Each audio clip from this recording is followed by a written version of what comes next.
Aujourd'hui, je vais vous présenter le test Checker ANA calcium. Donc forcément, pour mesurer le taux de calcium que vous avez dans votre bac. À savoir que la marque donne une marge d'erreur de 6%.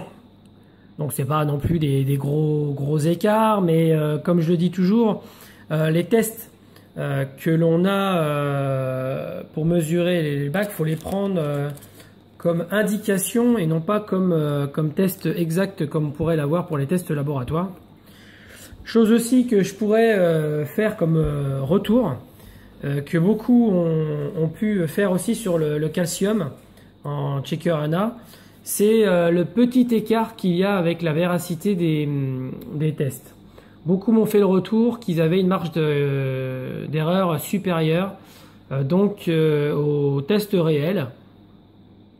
Donc on va faire le test aujourd'hui en direct. Faut savoir que moi je tourne à 450 à peu près de calcium. C'est une volonté. On donne toujours 420 ppm de calcium en temps normal dans les bacs avec un KH de 8. Moi je suis à un KH de 8,62 exactement. Et je tourne à 450 en calcium, sachant que j'ai toujours une marge d'erreur de 10 à 20 ppm au-dessus de la réalité sur les tests Checker ANA. Voilà, c'est une chose que j'ai vue moi avec des tests étalons de la marque, et j'ai pu voir qu'il y avait une petite différence. C'est le seul d'ailleurs, il n'y a que avec le calcium que j'ai vu cette différence. Donc le test, dans la mallette il y a donc forcément le Checker ANA avec une pile qui est à l'intérieur. Forcément ça marche pas à l'énergie solaire. Les fioles avec leurs bouchons. Le réactif numéro 1 avec la seringue que j'utilise pour les réactifs numéro 1. Une autre seringue que j'utilise pour prélever l'eau de mon bac. Une pipette pour remplir forcément la fiole. Et le réactif numéro 2. Ici, j'aurai l'eau de mon bac que j'ai pris avant pour éviter d'avoir à faire les allers-retours. À l'intérieur, j'ai de l'eau osmosée parce qu'on en a besoin pour la première partie du test. Et ici, c'est ma poubelle. Vous verrez, elle est bleue parce que j'ai déjà fait des tests avant pour éviter de vous raconter des bêtises. Première chose à faire, nettoyer la fiole. Donc on prend de l'eau osmosée parce que ça va être le premier liquide qu'on va mettre à l'intérieur. On referme, on secoue, on jette. Et on le fait 2 fois pour être sûr. Voilà. Et une fois que c'est fait, on évite de le mettre là-dedans. Tac. On va prendre le réactif numéro 1 et on va prélever 1 ml. Donc je prends la seringue blanche parce que j'utilise que pour ça. On va prélever 1 ml. Donc évitez les bulles d'air, forcément. Voilà, là il y a une bulle d'air, on ne le voit pas très bien. Voilà, mon chat il est d'accord aussi. On a une bulle d'air, donc si on a une bulle d'air, on réinjecte et on recommence. Hop, une fois qu'on est à les 1 ml, on le met dans l'éprouvette. On referme bien le réactif numéro 1 et on le met de côté. Ensuite, on vient chercher de l'eau osmosée pour remplir jusqu'au trait qui correspond à 10 ml.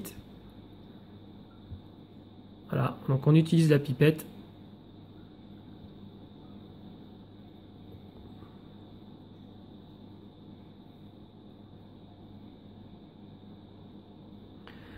Donc voilà. Une fois que c'est fait, on referme. Et on enlève les bulles qui peuvent fausser le résultat. Et l'outil essentiel de l'essuie-tout pour enlever les traces de doigts. Très important. Une fois que c'est fait, donc on vérifie bien qu'il n'y ait pas de bulles. Et il n'y en a pas. On va allumer le Checker ANA avec une impulsion brève sur le bouton noir. Une fois qu'il nous met C1, on va mettre la première fiole, ce qui va permettre de calibrer l'appareil au niveau 0. On rappuie une fois.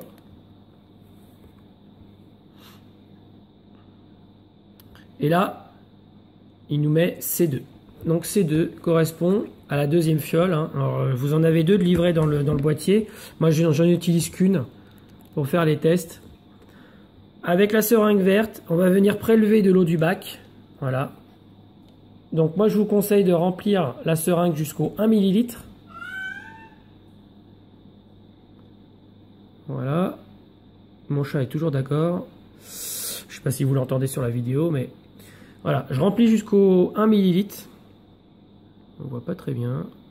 Bon bref, vous pouvez me croire sur parole. Et ensuite, on va venir injecter 0,1 ml. Donc, on va pousser le piston jusqu'à arriver au 0,9. Voilà. Une fois que c'est fait, on prend un sachet de réactif numéro 2.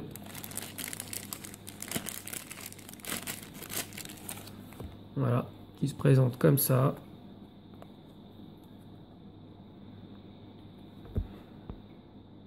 Voilà.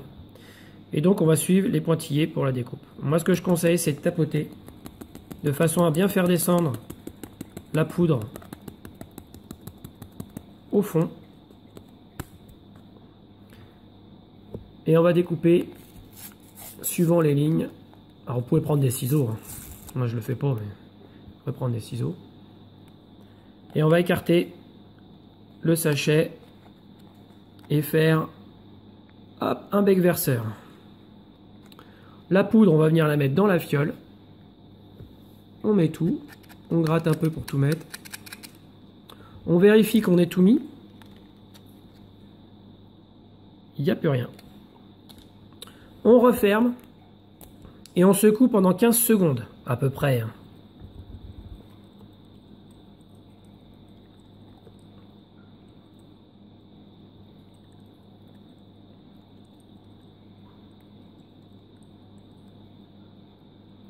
Une fois que c'est fait, on va enlever les bulles.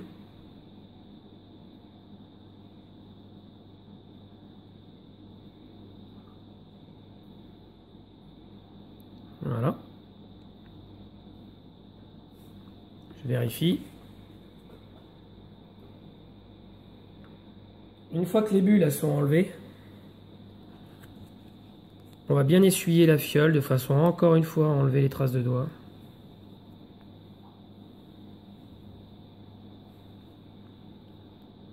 Voilà. Et une fois que c'est fait, on le remet dans l'appareil. On referme bien et on appuie une fois. Et là, il fait sa mesure.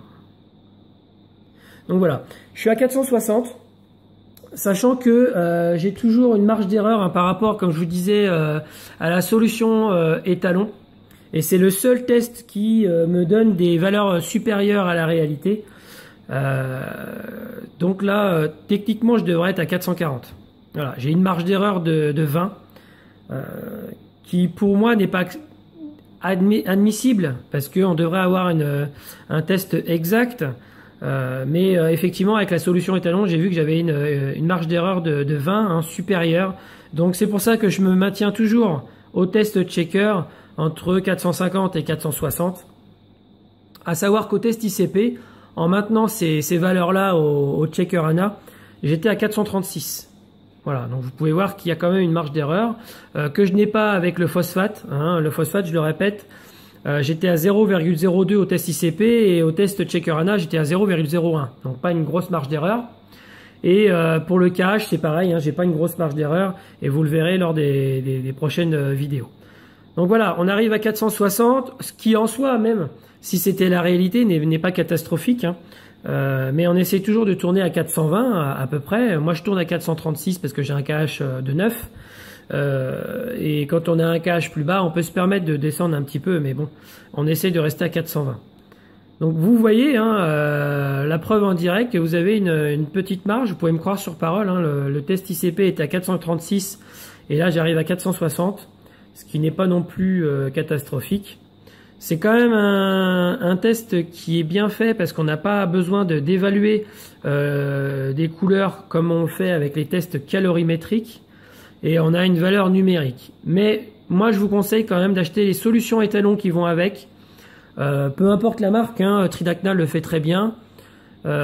pour avoir l'exactitude de votre test et pour pouvoir vous corriger la véracité du résultat.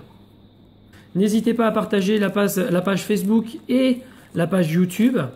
Et puis, bah, ciao et à la prochaine.